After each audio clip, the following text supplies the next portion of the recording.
ହିତୋପଦେଶ ଅଧ୍ୟାୟ 20। ଦ୍ରାକ୍ଷାରସ ନିନ୍ଦକ, ମଦ୍ୟ କଳହକାରୀ, ଯେ କେହି ତଦ୍ୱାରା ଭ୍ରାନ୍ତ ହୁଏ ସେ ଜ୍ଞାନବାନ ନୁହେଁ।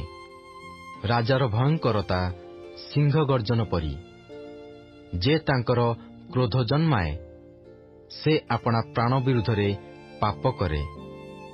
ବିବାଦରୁ ନିବୃତ୍ତ ହେବାର ମନୁଷ୍ୟର ଗୌରବ, ମାତ୍ର ପ୍ରତ୍ୟେକ ମୂର୍ଖ ଲୋକ କନ୍ଦଳ କରଇ। ଅଳସୁଆ ଶୀତ ସକାଶୁ ହଳ ବୁଲାଏ ନାହିଁ, ଏଣୁ ଶସ୍ୟ ସମୟରେ ସେ ଖୋଜିଲେ ହେଁ କିଛି ପାଏ ନାହିଁ। ମନୁଷ୍ୟର ମନର ମନ୍ତ୍ରଣା ଗଭୀର ଜଳତୁଲ୍ୟ, ମାତ୍ର ବୁଦ୍ଧିମାନ ଲୋକ ତାହା କାଢ଼ିବ।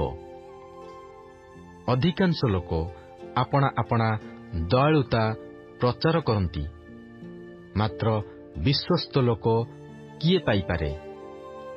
ଯେଉଁ ଧାର୍ମିକ ଲୋକ ଆପଣା ସରଳତାରେ ଆଚରଣ କରେ, ତାହା ଉତ୍ତାରେ ତାହାର ସନ୍ତାନଗଣ ଧନ୍ୟ ହୁଅନ୍ତି।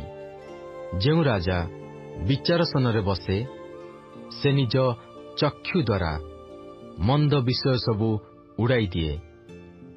ଆମ୍ଭେ ଆପଣା ମନ ନିର୍ମଳ କରିଅଛୁ, ଆମ୍ଭେ ଆପଣା ପାପରୁ ପରିଷ୍କୃତ ଅଟୁ, ଏହା କିଏ କହିପାରେ? ନାନା ପ୍ରକାର ବଟଖରା ଓ ନାନା ପ୍ରକାର ପରିମାଣ ଉଭୟ ସମାନ ରୂପେ ସଦାପ୍ରଭୁଙ୍କର ଘୃଣିତ।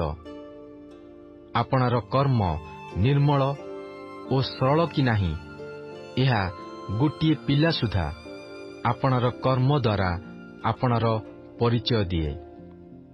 ଶୁଣିବା କାନ ଓ ଦେଖିବା ଆଖି, ଏହି ଦୁହିଁଙ୍କୁ ସଦାପ୍ରଭୁ ନିର୍ମାଣ କରିଅଛନ୍ତି। ନିଦ୍ରାକୁ ଭଲ ପାଅ ନାହିଁ, ନୋହିଲେ ତୁମ୍ଭେ ଦରିଦ୍ର ହେବ। ତୁମ୍ଭ ଚକ୍ଷୁ ଫିଟାଅ, ତହିଁରେ ତୁମ୍ଭେ ଖାଦ୍ୟରେ ପରିତୃପ୍ତ ହେବ। କିଣିବା ଲୋକ କହେ, ଭଲ ନୁହେଁ, ଭଲ ନୁହେଁ, ମାତ୍ର ଆପଣା ବାଟରେ ଗଲାବେଳେ ଦର୍ପ କରେ।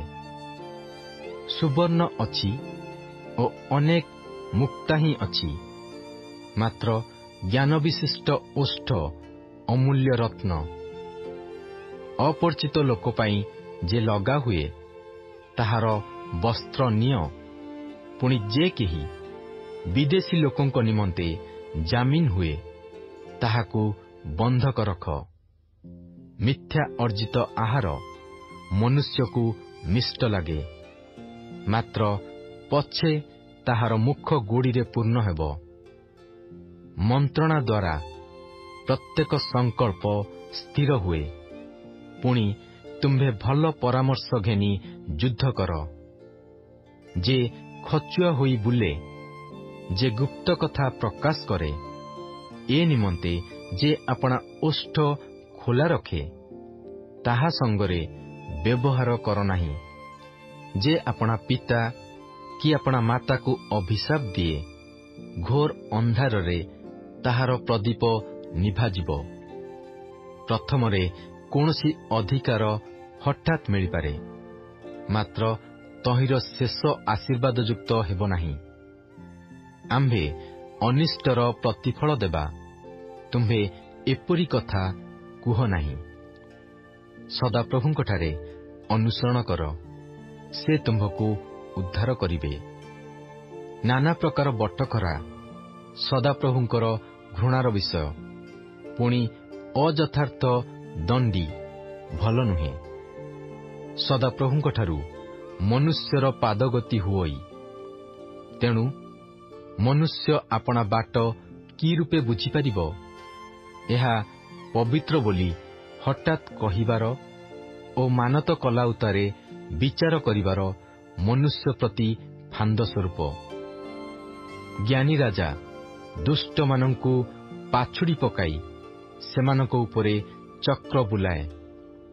ମନୁଷ୍ୟର ଆତ୍ମା ସଦାପ୍ରଭୁଙ୍କର ପ୍ରଦୀପ, ତାହା ଅନ୍ତରାଳୟସ୍ଥ ସବୁ ବିଷୟ ଅନୁସନ୍ଧାନ କରେ। ଦୟା ଓ ସତ୍ୟତା ରାଜାକୁ ରକ୍ଷା କରେ, ପୁଣି ଦୟା ଦ୍ୱାରା ତାହାର ସିଂହାସନ ସ୍ଥିର ହୁଏ। ଯୁବାମାନଙ୍କର ବଳ ସେମାନଙ୍କର ଭୂଷଣ, ବୃଦ୍ଧମାନଙ୍କର ପକ୍ୱ କେଶ ସେମାନଙ୍କର ଶୋଭା।